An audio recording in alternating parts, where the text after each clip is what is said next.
The Ottoman Empire stood at its zenith, its armies undefeated, their tactics flawless. Bayezid the Thunderbolt had rewritten the rules of war, turning defense into dominion. Yet on this field, beneath brooding heavens, a new challenger approached, not with fear, but with calculation. Timur, the lame conqueror from the east, known for audacity where others saw madness.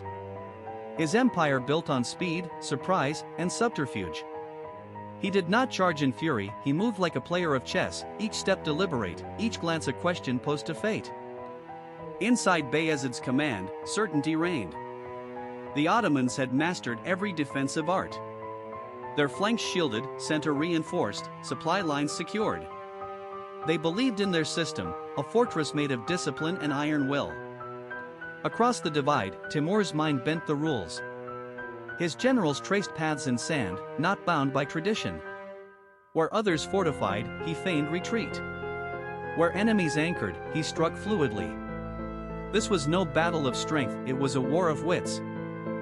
Bayezid rode among his soldiers, a god of war made flesh. Victory followed his name like shadow. To challenge him was folly. To defeat him, impossible. Yet Timur did not tremble. He smiled, as if finally finding a worthy game. When dawn broke, Timur's forces were not where they were expected. They slipped past choke points, ignored strongholds, and struck at nerves unseen. The Ottomans waited for a frontal clash. Timur offered them a maze. Reports flooded in empty camps, missing supplies, scouts lost in smoke and silence. The Ottomans had built their strength on control. Now, that control frayed. What does it mean when your shield becomes a cage? Timur showed them the flaw. The Ottomans' rigid formations, their pride in predictability, had become their weakness. He did not fight their strength, he ignored it. Every line drawn was a thread pulled from a tapestry, unraveling order. For the first time, doubt crept into Bayezid's gaze. His enemies had always come to him, bold and broken. But this foe danced beyond reach, turning strength into stillness, discipline into delay. How do you strike what refuses to stand? Timur looked upon the empire that had never fallen and saw not a fortress, but a trap, perfectly laid. The game had only just begun, and the undefeatable would soon learn the price of pride. The Ottoman camp buzzed with whispers. Men who had never known retreat now questioned their invincibility. Bayezid's silence was heavier than any shout, and in that quiet, Timur's name spread like fire through dry grass. Inside his tent, Bayezid wrestled with a truth too vast to name. His armies had never failed until now. Each scout's report carved deeper into the pride that had built his throne. How could he not see the trap closing? Timur watched from the ridge, the enemy's camp glowing like a jewel in the dark. He had no need for rage or haste. Victory was not a charge, it was a shadow that crept until the sun could no longer rise. The generals spoke in sharp voices, their maps now useless. Timur's movements defied logic, their formations meaningless.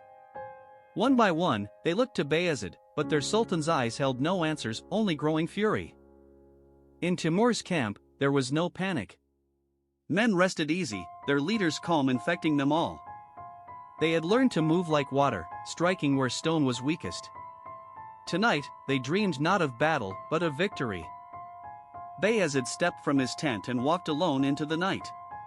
Behind him stretched his empire's might.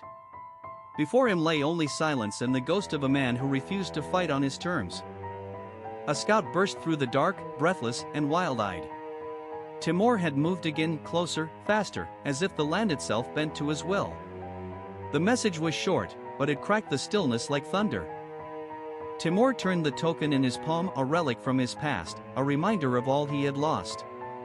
He had no desire for glory, only the reckoning that came when empires forgot they were built by mortal hands.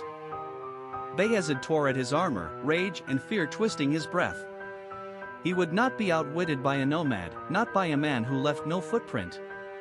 He would crush him, even if it meant burning the world to find him. Dawn broke over the valley, and both armies stood waiting. No drums, no shouts, only the wind and the weight of what was to come. The undefeated would meet the untouchable, and the earth would remember their names. The silence stretched like a bowstring ready to snap.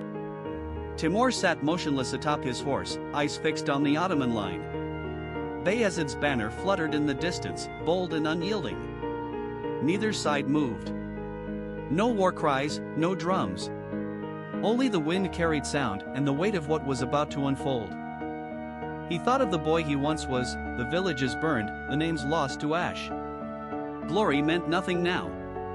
Only this moment mattered, the choice between vengeance and legacy. His thumb traced the edge of the ancient token in his palm, its weight unchanged, its meaning deeper than blood. Bayezid's breath came short. He had conquered cities, kings, faith itself. Yet here stood a ghost, one man who dared defy the tide. He would not be remembered as the Sultan undone by myth. He would tear Timur apart with his own hands if need be. The crow passed overhead, neither side acknowledging its presence. It circled once, then vanished beyond the ridge. Some said birds avoided battlefields. Others believed they were watchers, judges of the blood soon to be spilled. Timur lifted his curved blade, not in challenge, but in acknowledgement. The steel gleamed, untouched by rust or time. He had no speech, no call to arms. His army knew his will. They had followed him through fire and betrayal. Now they waited for his command.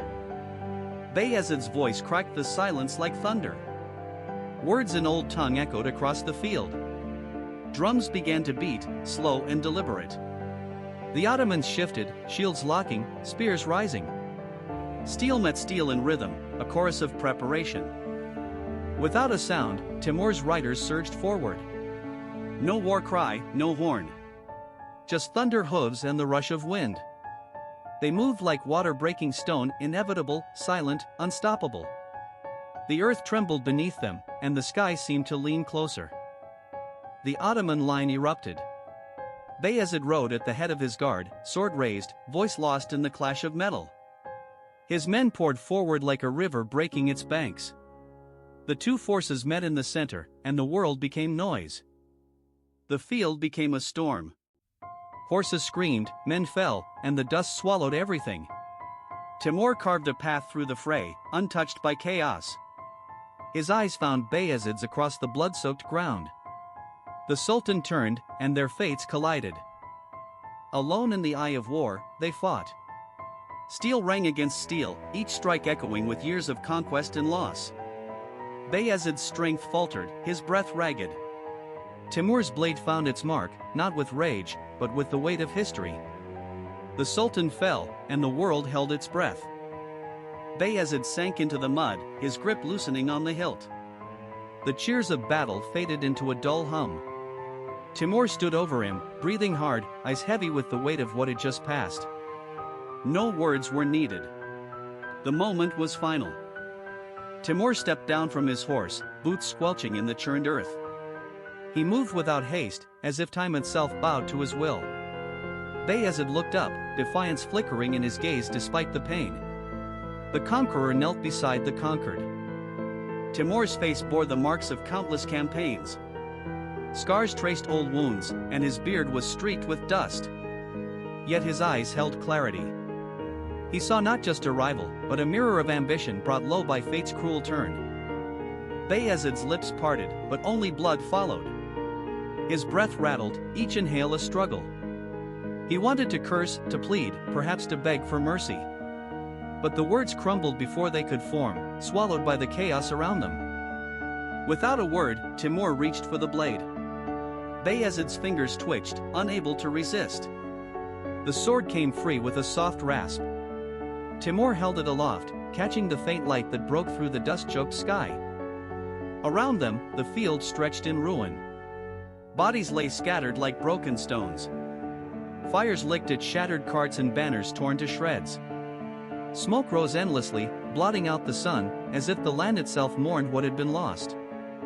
Timur rose, leaving the sword where it lay. He cast one last glance at Bayezid, then strode back toward his horse.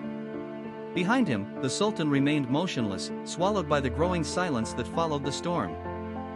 Through the haze came a surge of blue and gold. Bayezid's guard fought their way forward, hacking through all who stood in their path.